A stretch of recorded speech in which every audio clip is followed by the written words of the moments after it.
Live from downtown Detroit, Local 4 News at 6 starts now.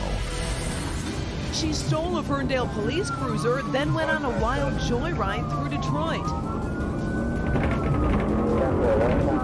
New video tonight shows the moment she causes a violent crash.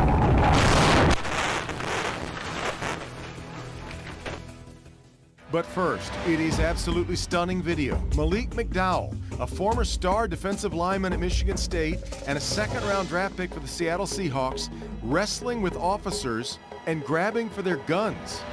Put your hands behind your back. You're gonna get tased. You're gonna get tased. You're gonna get tased. And that tops Local 4 News at 6 tonight. And as you can see, Local 4 obtained copies of dash cam video and surveillance video from inside an Oakland County gas station showing the entire incident. Our Nick Monticelli picks it up from there. Nick, how did this start?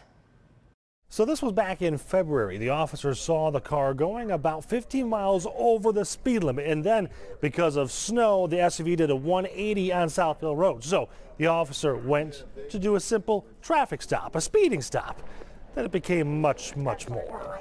You got your license, registration, insurance on you? I need your supervisor. During this entire ordeal, Malik McDowell barely said anything but asking for that supervisor more than 50 times. The officer there was the supervisor. I need your license. I need your license. Okay, and I need your supervisor. That back and forth lasted a little more than a minute until McDowell got up and walked into the store. Put your hands behind your back. Put your hands behind your back. Put your hands behind your back. 216, I'm pointing with it. You're gonna get tased.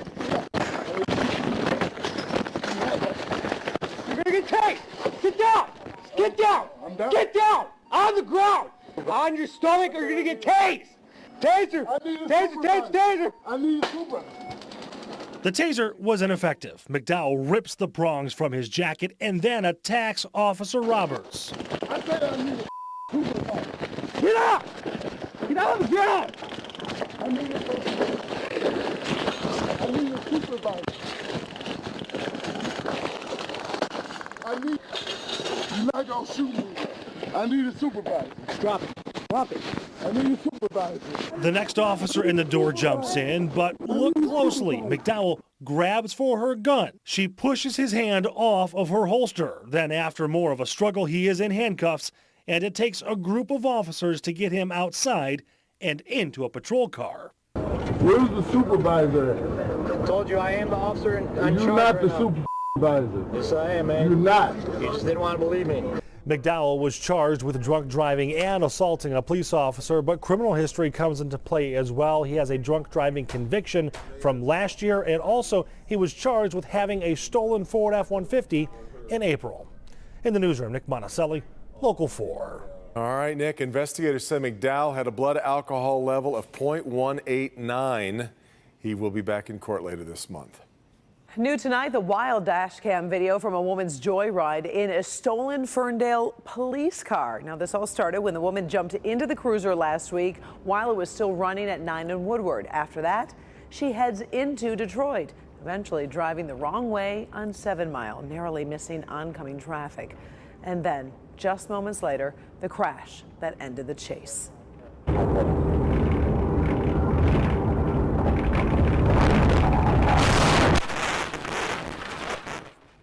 That is hard to watch. Now, thankfully, no one was hurt. The 24-year-old driver was charged with auto theft and fleeing and eluding. She faces up to 10 years in prison if convicted. All right, now developing right now, one man in custody after several people are shot, including a child on Detroit's west side. A shooting that happened this morning on a home on Mackenzie Street near Joy and Livernois. We know a 39-year-old man and a 29-year-old woman were both shot in the head. An 8-year-old boy and a 3-year-old girl were also hurt. Let's get back to Priya Mann live with what we've learned lately about the suspect. Priya. Well, Devin, that man was arrested just a few hours ago, more than 10 miles away from where the shooting happened. Now, at this time, it's not clear what his relationship is to this family, but what we do know is that this family was ambushed while they slept. Like, that's real messed up. Why you had to shoot her? Neighbors were stunned by the vicious attack on a Detroit family in their own home. I don't understand. We supposed to look out for the kids. They are our future coming up. Early Tuesday morning, a gunman critically shot a 39-year-old man, a 29-year-old woman, and her 8-year-old son. It's scary. Like, you know what I'm saying? You got to protect your kids and your family and friends and stuff. It's just terrible. The gunman didn't stop there. He hit the woman's 3-year-old daughter so hard she lost most of her baby teeth. I feel terrible for the kids. I have grandkids myself. So the woman's 11-year-old son somehow managed to escape the carnage. He ran to a nearby tire store pleading for someone to call police. it's just still sad to be scared like that and have to leave and run and leave your mother and your sisters behind. You know, maybe if he was older, he would have tried to protect them, but at that age, what can you do? The scene was so difficult to process, police chaplains were brought in to help distraught officers. Just hours after the shooting, the suspected gunman was arrested more than 10 miles from the home.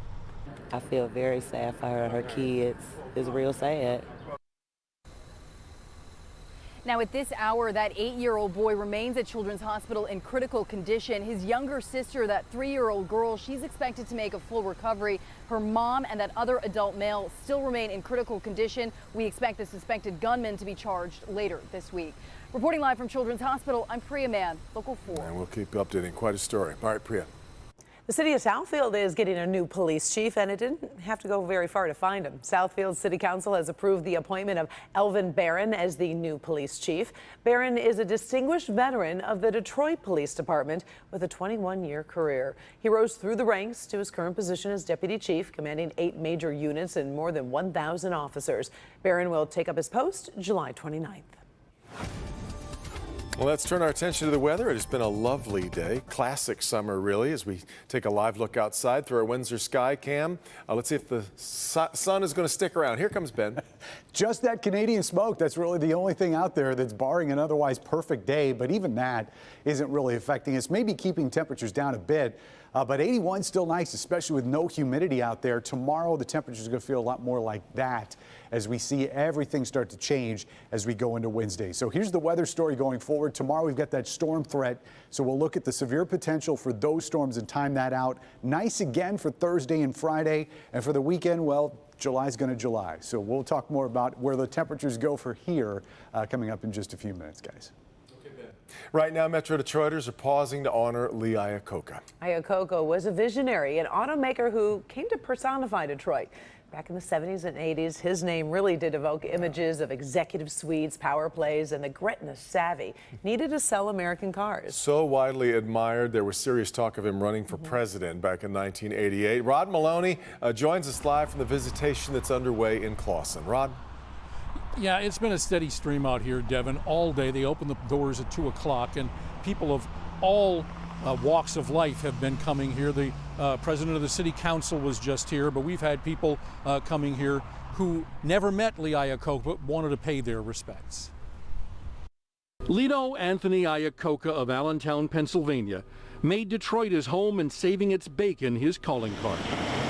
The parking lot at his visitation chock full of vehicles he made famous: the Jeep, the Mustang, the minivan. The famous, like Bob Lutz, the guy he passed over as a successor, turned out. His biggest claim to fame, and I think the thing that transformed Chrysler forever, was the acquisition of American Motors in 1987, and everybody was against it, including myself. It gave the company Jeep, now the crown jewel. How should we remember Iacocca? He should be remembered as one of the world's greatest salesmen. He was utterly convincing, whether it was with a small group of people or in front of a large audience or in front of television or in front of Congress. Former UAW 1264 President Bobby Stiglin felt it only right to be there. We were teetering on bankruptcy at the time, 1980, with Jim Blanchard and Jimmy Carter and Lee Iacocca. They saved the company, so I think it's we own that much respect. And just to show Detroiters have very long memories, Tim Murphy came to say thank you. My father worked for Chrysler in Plymouth before that, so when Chrysler was saved, my father's job was saved. I'm also thankful for the Statue of Liberty work that he did. Now, the viewing is going to continue until 8 p.m. here at Lynch & Sons in in Clawson. And then tomorrow morning, St. Hugo of the Hills, 11 o'clock, is going to be the funeral. And then they're going to be burying him next to his first wife, Mary, in the White Cemetery in Troy. Reporting live in Clawson, Rod Malone, Local 4. All right, thank you, Rod. Some good news for the city of Detroit and Detroiters looking for jobs as the first major supplier for FCA's new assembly plant commits to the city. Dakota Integrated Systems will build a $55 million factory at the site of the old Kettering High School on the east side. The project will create 625 jobs, and Dakota has committed to give Detroiters the first shot at those jobs. If you are interested in a job at Dakota, you can go on the Detroit at Work website today.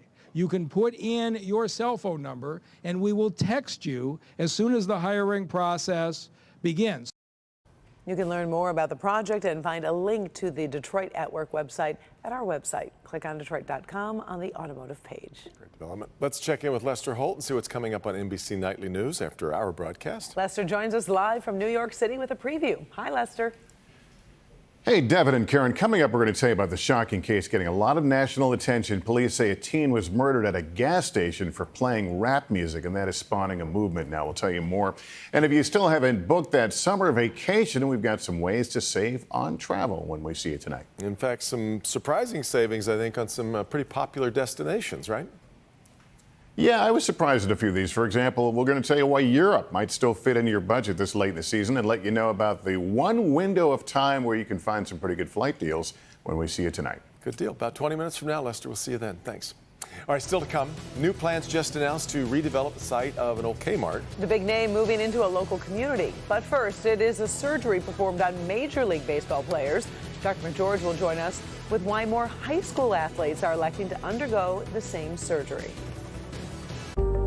Mystery still surrounds the disappearance of an Oakland County man. We're never going to give up. Nobody has forgotten Kevin. Last seen at a music festival, his family returns there a year later. Hi, my brother went missing last year. Now, a meeting with state police, new leads in the case? And see if it's true or it's just a hoax. I'm Local 4 Defender Karen Drew. A Missing in Michigan special report tonight at 11. Number 1 at 4, 5, 6, and 11. Metro Detroit's #1 news website, Local 4, and Click on Detroit.